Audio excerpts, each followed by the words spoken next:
साल 2005। गाड़ी एक आलीशान दफ्तर के सामने रुकती है। लोग कतार बनाए इस औरत को झुककर सलाम कर रहे हैं। ये जापान की सबसे बड़ी और मशहूर फॉर्चून टेलर है। इसकी हर पेशगोई पत्थर की लकीर मानी जाती है। इसका घमंड आसमान को छू रहा है। एक नई किताब लिखने के लिए 2 एंकर्स इस फॉर्चून टेलर से मिलने आते हैं। फीमेल एंकर के दिल में शक है, पर ये औरत उसकी आंखों में देखकर उसकी सोच पढ़ लेती है। फिर शुरू होती है टीवी शो की रिकॉर्डिंग। सामने एक 30 साल की लड़की बैठी है जो शादी करना चाहती है, लेकिन ये औरत उसकी बुरी तरह बेइज्जती करती है। तुम बेवकूफ हो, तुम खुद कुछ नहीं करना चाहती और एक मर्द के सहारे जीना चाहती हो। और फिर वो एक ऐसी बात कहती है जो पूरे स्टूडियो में सन्नाटा फैला देती है। मेरा यकीन नहीं तो देख लेना, ठीक 3 महीने बाद तुम खुदकुशी कर लोगी।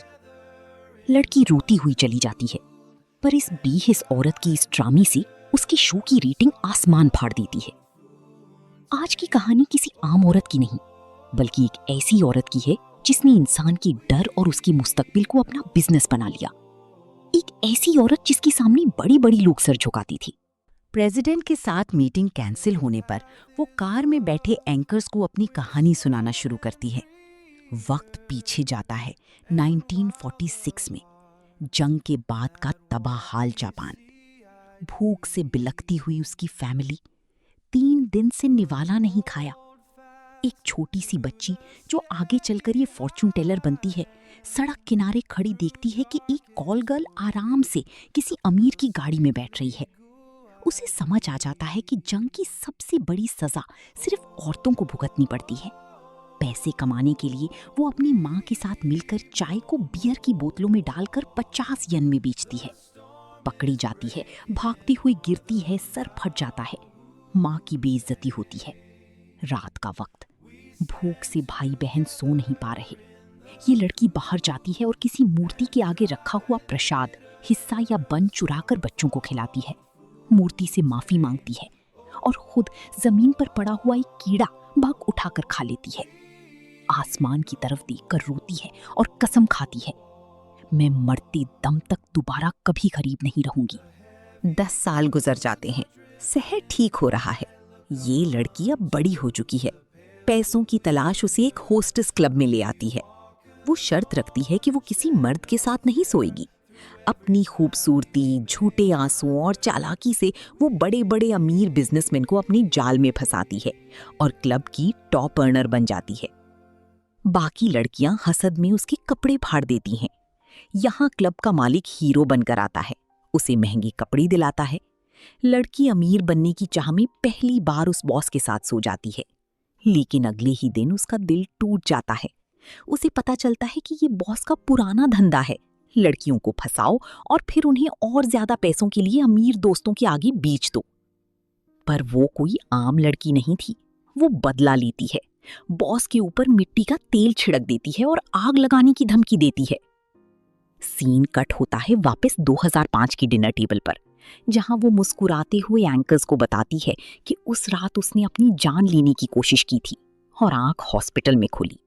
हॉस्पिटल से निकलकर उसने अपना नया बिजनेस शुरू किया।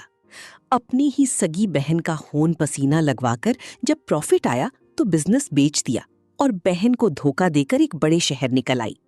एक नया क्लब, नई साजिश और नई चालाकी। लेकिन एक मामूली क्लब होस्टेस जो मर्दों को लूट रही थी, अचानक से जापान की सबसे स्पिरिचुअल फॉर्चून टेलर कैसे बन गई? जहां काजुको दौलत और ताकत के नशे में थी, वहीं उसके सामने बैठी उस एंकर की अपनी जिंदगी किसी अजाब से कम नहीं थी। ये एंकर जो नॉवेल लिखकर अपना थोड़ा बहुत गुजारा करती थी, उसने अपनी इज्जत नफ्स और अपने शौक की खातिर अपने शौहर से तलाक ले ली थी, क्योंकि उसने नॉवेल लिखने से मना किया था। अब वो अकेली अपनी छोटी बच्ची को इन मुश्किल हालात में पाल रही थी। काजुको उस एंकर की बेबसी देखकर मुस्कुराती है और उसके सामने उसकी कमाई की आखिरी नोट जला देती है। एंकर चीखती है, तड़पती है, क्योंकि उसके लिए वो पैसे उसकी बच्ची की भूख मिटाने का सहारा थे। काजुको उसकी आंखों में आंखें डालकर कहती है, देखा, पैसे की असल वक़्त ये है, जब ये जलता है तो इंसान की रूह कांपती है।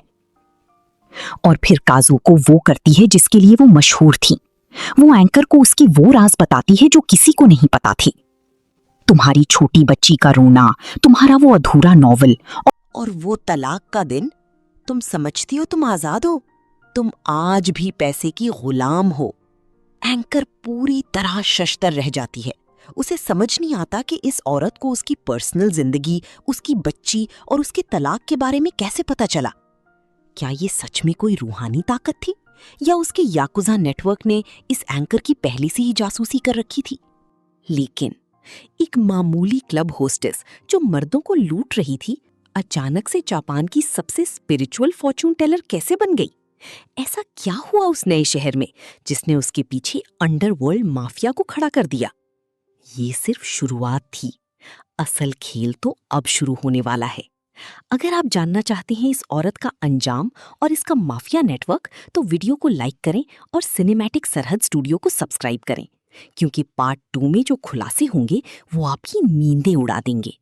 मिलते हैं अगली वीडियो में।